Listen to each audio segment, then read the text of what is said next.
Bon, il va falloir ouvrir les images d'origine des plages. On va pas prendre les images retouchées au niveau de la couleur. Ce sera mieux de démarrer sur les images d'origine.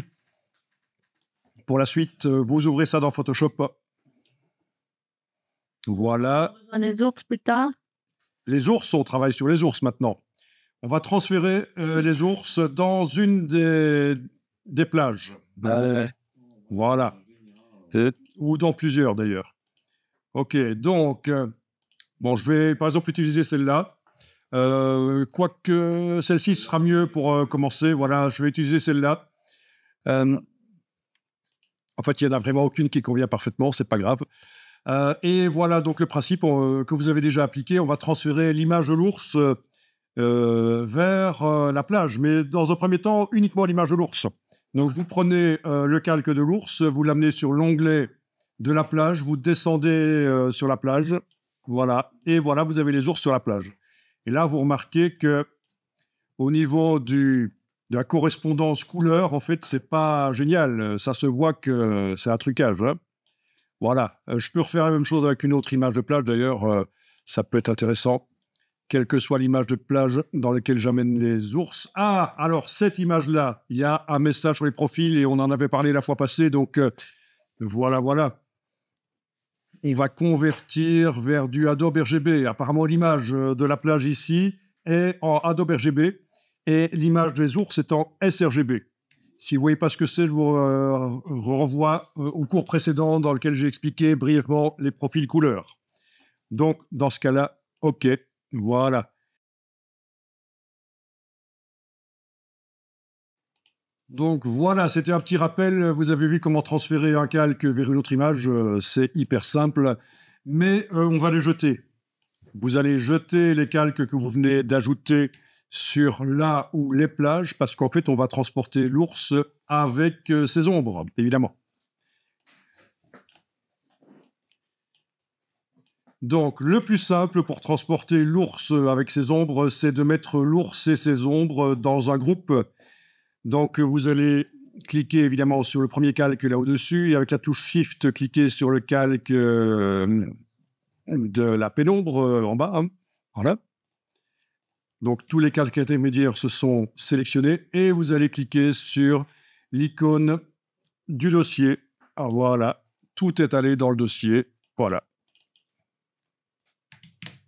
Et je vais appeler ça donc les ugly ours et leurs ombres. Ils sont pas ugly? Si. Hein.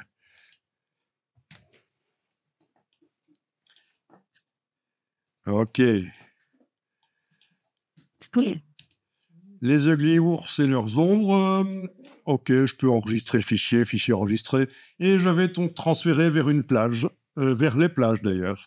Voilà. Ah, j'ai mal fait le truc. C'est malin. Je dois aller sur l'onglet et descendre. Voilà. Bon, là, il y a déjà un peu plus d'intégration. Est-ce que quand on bouge, tout bouge comme ça, ou est-ce qu'il y a un problème? Il y a un problème. Regardez, si j'ai une option qui est enclenchée et que je commence à bouger, les ombres restent en place, c'est ça, hein? C'est foireux, j'annule, ou peut-être même que c'est une ombre qui bouge.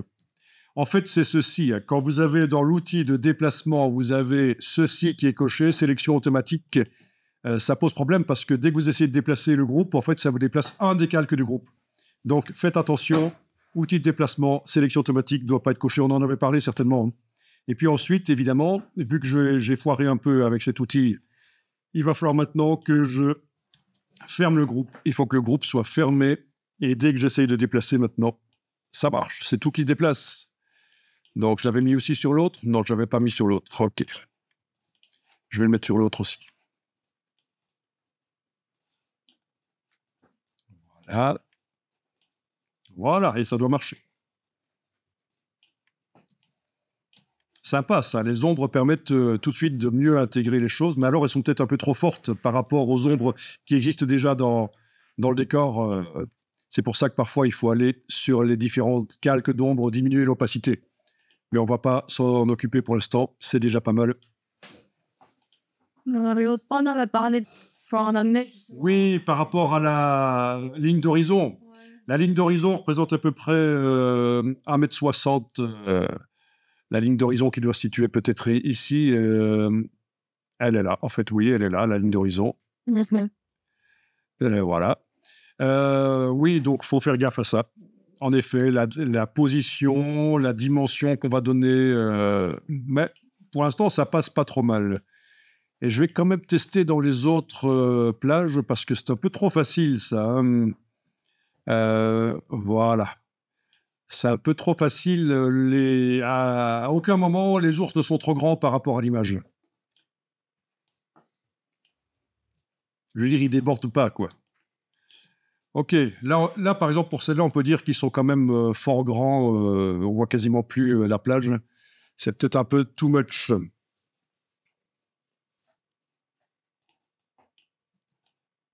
On est d'accord? Oui.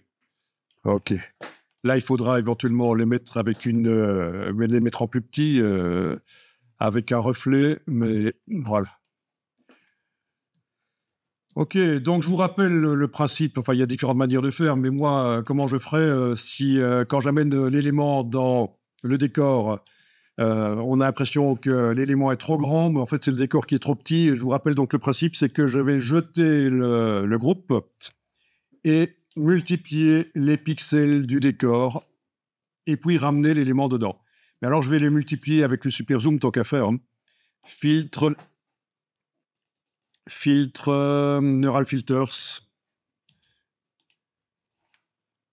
Comme ça, l'intelligence artificielle va quand même un peu... Agrandi le fond, c'est ça? Je suis en train d'agrandir le fond. Je fais 2 fois plus de pixels en largeur, 2 fois plus en hauteur, donc 4 fois plus de pixels en tout. Avec zoom, par exemple, ici 2 fois. Voilà. Et en principe, ça devrait multiplier les pixels.